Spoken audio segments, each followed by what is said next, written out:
அனைவருக்கும் வணக்கம். ஒரு குட்டி பையன் வந்து பார்த்திங்கன்னா ஒரு 4-5 வயசு தான் இருக்கும் அந்த பையனுக்கு.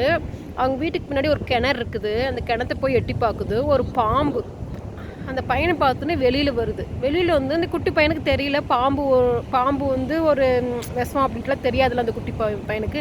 அந்த குட்டி பையன் இந்த பாம்பு பிடிச்சிட்டு விளையாடுது. அந்த பாம்பு ஆனால் ஒன்றுமே செய்யலை. அந்த குட்டி பையன் பிடிச்சிட்டு விளையாடுது. அந்த பாம்பு அந்த பையனோட சேர்ந்து விளையாடுது. இதே மாதிரி வழக்கமாக அந்த பையன் டெய்லி இந்த கிணத்துக்கிட்ட வர்றது. அந்த பையன் வந்தோடனே பாம்பு உள்ளேருந்து வெளியில் வரும், வந்து பையன் கூட விளையாடும். அப்புறம் ஒரு நாள் அவங்க அம்மா அப்பா இதை பார்த்துட்றாங்க. அப்புறம் அந்த பாம்பு எதுவுமே செய்யலை. அந்த பையன் கூட விளையாடிட்டு இருக்குது. மறுபடியும் அந்த பையன் வந்தோடனே இந்த பையனை என்ன பண்ணுறாங்க, அவங்க அம்மா அப்பா அந்த பையனுக்கு வீட்டுக்கு கூட்டிகிட்டு போயிடுறாங்க. ஆனால் அவங்க அம்மா அப்பா என்ன பண்ணிடுறாங்கன்னா, அடுத்த நாள் மக்களையெல்லாம் கூப்பிட்டு அந்த பாம்பு வெளியில் வர சமயத்தில் அந்த குட்டி பையனுக்கு தெரியாமல் அந்த பாம்பை வந்து அடித்து கொண்டு ஓட்டுறாங்க.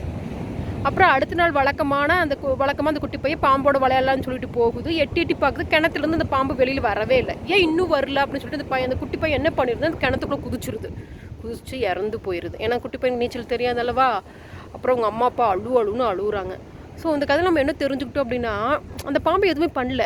அந்த குட்டி பையனோட சேர்ந்து விளையாண்டதை அவங்க அம்மா அப்பா பார்க்குறாங்க. என்ன பண்ணியிருக்கலான்னா, அந்த குட்டி பையனுக்கு வந்து பாம்பை கண்டு பயம் இருந்துச்சுன்னா அறிவுரை சொல்லியிருந்துருக்கலாம். வேண்டாம்ப்பா, அது தெரியாமல் கொத்திருச்சுன்னா விஷம்ப்பா, நீ போகக்கூடாது. ஓகே, தண்ணி பாம்பு விஷம் இல்லாதது தான், இருந்தாலும் அந்த மாதிரி பண்ணியிருக்கலாம். அந்த பாம்பு எதுவுமே செய்யலைன்னு தெரிஞ்சும் அந்த பாம்பை கொல்லணும்னு நினச்சாங்கல்ல, தப்பு தானே.